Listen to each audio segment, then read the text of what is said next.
Hello friend, आपका हमारे YouTube channel पर बहुत बहुत स्वागत है। करंट अफेयर के टॉप 20 प्रश्नों का संकलन इस प्रैक्टिस सेट में किया गया है। यह प्रैक्टिस सेट हमारा पहला है जिसको हम लोग प्रश्नों का प्रैक्टिस करेंगे। फ्रेंड, देर न करते हुए प्रैक्टिस शुरू करते हैं। तो फ्रेंड, इसमें हमारा पहला प्रश्न कह रहा है कि सितंबर 2023 में 23वें आसियान शिखर सम्मेलन का आयोजन कहां पर किया गया? ऑप्शन ए बैंकॉक में, ऑप्शन बी सिंगापुर में, ऑप्शन सी मनीला में, ऑप्शन डी जकार्ता में। साथियों, इसका आंसर सही होगा ऑप्शन डी जकार्ता में। फ्रेंड, 23वां आसियान शिखर सम्मेलन का आयोजन इंडोनेशिया की राजधानी जकार्ता में किया गया। फ्रेंड, आसियान की स्थापना अगस्त 1967 ईस्वी में थाईलैंड की राजधानी बैंकॉक में किया गया इसकी स्थापना। फ्रेंड, आसियान में कुल 10 सदस्य देश हैं, इसको भी आपको याद रखना है। प्रश्न नंबर 2 है, जुलाई 2023 में नाटो का शिखर सम्मेलन 2023 का आयोजन कहां पर किया गया? Option A Spain, option B Lithuania, option C Albania, option D Belgium. तो फ्रेंड, इसका ऑप्शन सही होगा ऑप्शन बी लिथुआनिया। नाटो का शिखर सम्मेलन 2023 का आयोजन लिथुआनिया में किया गया। और फ्रेंड, लिथुआनिया की राजधानी विल्नियस है, आपको याद रखना है। फ्रेंड, नाटो की स्थापना 4 अप्रैल 1949 ईस्वी में किया गया और नाटो का मुख्यालय बेल्जियम की राजधानी ब्रुसेल्स में है। बेल्जियम की राजधानी फ्रेंड ब्रुसेल्स में नाटो का मुख्यालय है, आपको याद रखना है। स्पेन की राजधानी फ्रेंड मैड्रिड है, राजधानी भी बहुत जरूरी है याद करना, तो आपको याद रखना है। स्पेन की राजधानी मैड्रिड है। अल्बानिया की राजधानी तिराना है, आपको याद रखना है। अगला प्रश्न, प्रश्न नंबर 3 कह रहा है कि जून 2023 में संयुक्त राष्ट्र सुरक्षा परिषद के चुने गए 5 नए अस्थायी सदस्यों में से कौन सा देश शामिल नहीं है? फ्रेंड, इसको समझ लीजिए पहले कि संयुक्त राष्ट्र सुरक्षा परिषद में कुल 15 सदस्य देश रहते हैं, जिसमें 10 अस्थायी होते हैं और 5 सदस्य अस्थायी होते हैं। 10 अस्थायी सदस्य देश 2 वर्ष के लिए चुने जाते हैं, आपको याद रखना है। फ्रेंड, इसका ऑप्शन ए है अल्जीरिया, ऑप्शन बी है स्लोवेनिया, ऑप्शन सी है Sierra Leone, option D Albania. इसका आंसर सही होगा ऑप्शन डी अल्बानिया। 5 नए अस्थायी सदस्य देशों में अल्बानिया शामिल नहीं है। इसमें कौन कौन शामिल है भी देख लेते हैं। अल्जीरिया शामिल है, स्लोवेनिया शामिल है, सियरा लियोन शामिल है, दक्षिण कोरिया है और गुयाना है। 5 नए अस्थायी सदस्य देश सुरक्षा परिषद में शामिल हुए हैं अल्जीरिया, स्लोवेनिया, सियरा लियोन, दक्षिण कोरिया और गुयाना है। फ्रेंड, अल्जीरिया की राजधानी अल्जीरियस है। स्लोवेनिया की राजधानी जुब्जाना है, इसकी राजधानी थोड़ा टफ है, जुब्ल जाना। स्लोवेनिया की राजधानी जुब्ल जाना है। सियरा लियोन की राजधानी फ्री टाउन है और अल्बानिया की राजधानी तिराना है, आपको याद रखना है। दक्षिण कोरिया की राजधानी सियोल है। दक्षिण कोरिया की राजधानी सियोल है और गुयाना की राजधानी मलाबो है। फ्रेंड, एक बार फिर से राजधानी देख लेते हैं। अल्जीरिया की राजधानी अल्जीरियस है। स्लोवेनिया की राजधानी जुब्ल जाना है। सियरा लियोन की राजधानी फ्री टाउन है। अल्बानिया की राजधानी तिराना है। दक्षिण कोरिया की राजधानी सियोल है और गुयाना की राजधानी मलाबो है, आपको याद रखना है। अगला प्रश्न, प्रश्न नंबर 4 है, अप्रैल 2023 में नाटो का 31वां सदस्य देश कौन बना है? Option A Ukraine, option B Finland, option C Sweden, option D Lagos. इसका आंसर सही होगा option B Finland. Friend, NATO का 31वां सदस्य देश फिनलैंड बना है, यानी वर्तमान में नाटो में कुल 31 सदस्य देश हैं, आपको याद रखना है। फिनलैंड की राजधानी हेलसिंकी है। ये भी आपको याद रखना है कि फिनलैंड की राजधानी क्या है, हेलसिंकी है। यूक्रेन की राजधानी कीव है। यूक्रेन की राजधानी कीव है। स्वीडन की राजधानी स्टॉकहोम है। आपको याद रखना है। अगला प्रश्न, प्रश्न नंबर 5 बहुत ही इंपॉर्टेंट प्रश्न है, आपको याद रखना है इसको कि मार्च 2023 में जारी वर्ल्ड हैप्पीनेस रिपोर्ट 2023 में भारत को कौन सा स्थान प्राप्त हुआ है? ऑप्शन ए 120वां, ऑप्शन बी 126वां, ऑप्शन सी 135वां, ऑप्शन डी 139वां। इसका आंसर सही होगा ऑप्शन बी 126वां।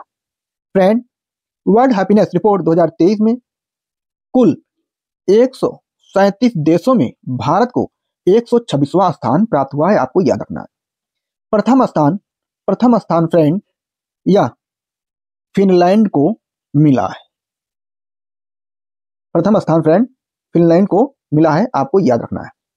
अगला प्रश्न, प्रश्न नंबर 6 है, जुलाई 2023 में संयुक्त राष्ट्र द्वारा जारी वैश्विक बहुआयामी गरीबी सूचकांक के अनुसार कितने वर्षों के अंदर भारत में कुल 415 मिलियन लोग गरीबी रेखा से बाहर निकले हैं? ऑप्शन ए 10 वर्षों में, ऑप्शन बी 15 वर्षों में, ऑप्शन सी 20 वर्षों में, ऑप्शन डी 25 वर्षों में।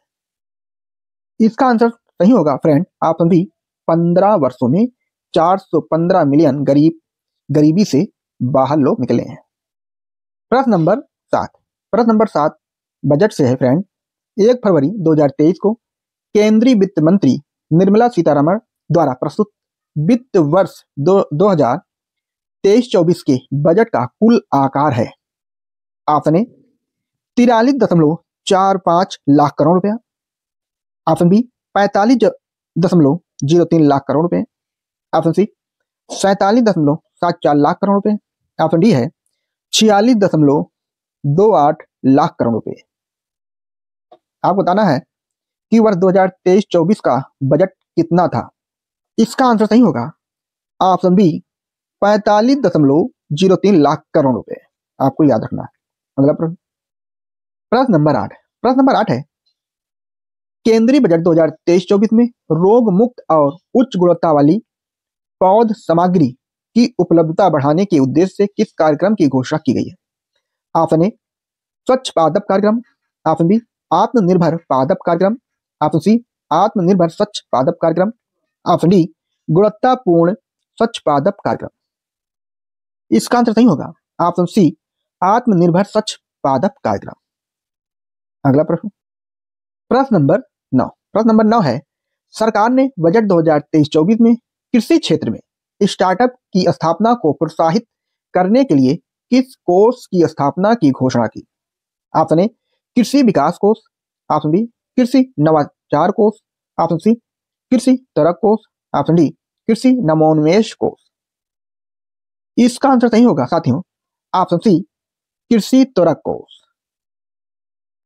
अगला प्रश्न नंबर 10 कह रहा है कि सरकार ने बजट 2023-24 में पारंपरिक कार्यक्रमों और शिल्पकारों के लिए किस नई योजना की घोषणा की? Option A Vishwakarma Samman Yojana, option B PM Vishwakarma योजना, ऑप्शन सी पीएम विश्वकर्मा कौशल सम्मान योजना, ऑप्शन डी कौशल सम्मान योजना। इसका आंसर सही होगा ऑप्शन सी पीएम विश्वकर्मा कौशल सम्मान योजना। अगला प्रश्न नंबर 11 है, अगस्त 2023 में किस पूर्व न्यायाधीश को राष्ट्रीय हरित न्यायाधिकरण के अध्यक्ष के रूप में नियुक्त किया गया? ऑप्शन ए न्यायमूर्ति आदर्श कुमार गोयल, ऑप्शन बी न्यायमूर्ति मनोज मिश्रा, ऑप्शन सी न्यायमूर्ति हिमा कोहली, ऑप्शन डी न्यायमूर्ति प्रकाश श्रीवास्तव। इसका आंसर सही होगा साथियों ऑप्शन डी न्यायमूर्ति प्रकाश श्रीवास्तव। राष्ट्रीय हरित न्यायाधिकरण के अध्यक्ष न्यायमूर्ति प्रकाश श्रीवास्तव जी को बनाया गया। अगला प्रश्न नंबर 12 है, अगस्त 2023 में किसे केंद्रीय अप्रत्यक्ष कर और सीमा शुल्क बोर्ड का अध्यक्ष नियुक्त किया गया? Option A Santosh Kumar Chaudhary, option B Sanjay Kumar Agarwal, option C Anand Kumar Mishra, option D Ajay Kumar Yadav. इसका आंसर सही होगा ऑप्शन बी संजय कुमार अग्रवाल। अगला प्रश्न, प्रश्न नंबर 13 है, हाल ही में किसे राष्ट्रीय साइबर समन्वयक केंद्र का नया प्रमुख नियुक्त किया गया?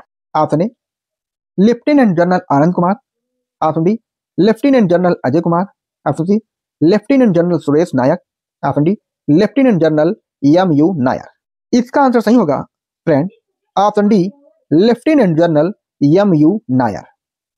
अगला प्रश्न, प्रश्न नंबर 14, जुलाई 2023 में संयुक्त अरब अमीरात की किस महिला को न्यू डेवलपमेंट बैंक के निदेशक मंडल में शामिल किया गया? Option A Thuraya Al Hashmi, option B Marina Al Sheikh, option C Junaida Begum, option D Nafisa Al Hassan. इसका आंसर सही होगा साथियों option A Thuraya Al Hashmi. अगला प्रश्न, प्रश्न नंबर 15 है, जुलाई 2023 में किसे संयुक्त राष्ट्र निकाय जलवायु परिवर्तन पर अंतर सरकारी पैनल का अध्यक्ष चुना गया? Option A Jim Skea, option B Nathan Paddock, option C Benjamin Hague, option D Mike O'Brien. इसका आंसर सही होगा साथियों ऑप्शन ए जिम स्केया। प्रश्न नंबर 16 है, हाल ही में किसे विश्व व्यापार संगठन के 13वें मंत्री स्तरीय सम्मेलन का अध्यक्ष चुना गया? Option A Piyush Goyal, option B Chang Wig, option C Urmila, option D doctor Thani bin Ahmad अल जयोदी। इसका आंसर सही होगा साथियों option D doctor Thani bin Ahmad अल जयोदी। नाम बहुत बड़ा है, आपको याद रखना। ये एक प्रश्न बनता है फ्रेंड कि विश्व व्यापार संगठन की स्थापना कब हुई और उसका मुख्यालय कहाँ पे? तो आप बताना है विश्व व्यापार संगठन की स्थापना 1 जनवरी 1995 ईस्वी में किया गया और इसका मुख्यालय स्विट्जरलैंड के शहर जिनेवा में है। आपको याद रखना है कि विश्व व्यापार संगठन का मुख्यालय कहाँ है? जिनेवा में। अगला प्रश्न, प्रश्न नंबर 17 है, जुलाई 2023 में किसे भारतीय तटरक्षक बल के 25वें महानिदेशक के रूप में नियुक्त किया गया? Option A Mahendra Chandra Gulati, option B Ajay Banga, option C Jaiprakash Tyagi, option D Rakesh Pal. इसका आंसर सही होगा ऑप्शन डी राकेश पाल। भारतीय तटरक्षक बल के 25वें महानिदेशक राकेश पाल नियुक्त किए गए। अगला प्रश्न, प्रश्न नंबर 18 है, जून 2023 में भारतीय विशिष्ट पहचान प्राधिकरण के मुख्य कार्यकारी अधिकारी या सीईओ के रूप में किसने पदभार ग्रहण किया? Option A Amit Agarwal, option B Sanjay Sharma, option C Rajnish Tiwari, option D Ramesh Yadav. इसका आंसर सही होगा ऑप्शन ए अमित अग्रवाल। अगला प्रश्न, प्रश्न नंबर 19 है, मई 2023 में केंद्र सरकार ने किरण रिजिजू के स्थान पर किसे कानून मंत्री के रूप में नियुक्त किया? Option A Arjun Ram Meghwal, option B Rao Inderjit Singh, option C Jitendra Singh, option D Krishanpal. इसका आंसर सही होगा friend option A Arjun Ram Meghwal. अगला प्रश्न, प्रश्न नंबर 20 लास्ट प्रश्न है, मई 2023 में संघ लोक सेवा आयोग के अध्यक्ष के रूप में किसे नियुक्त किया गया? Option A Anil Vij, option B Pradeep Kumar Joshi, option C Vinay Mittal, option D Manoj Soni. इसका आंसर सही होगा ऑप्शन डी मनोज सोनी। संघ लोक सेवा आयोग के अध्यक्ष के रूप में मनोज सोनी नियुक्त किए गए हैं और संघ लोक सेवा आयोग के अध्यक्ष की नियुक्ति भारत का राष्ट्रपति करता है। फ्रेंड, इनका कार्यकाल 6 वर्ष या 65 वर्ष जो भी पहले हो अपने पद पर बने रहते हैं। फ्रेंड, संघ लोक सेवा आयोग संविधान के भाग 14 में और अनुच्छेद 315 से 323 के बीच वर्णन किया गया है। आपको याद, वीडियो को ज्यादा से ज्यादा लाइक करें, कमेंट करें, शेयर करें। फिर मिलते हैं अगले वीडियो के साथ। तब तक के लिए नमस्कार, जय हिंद।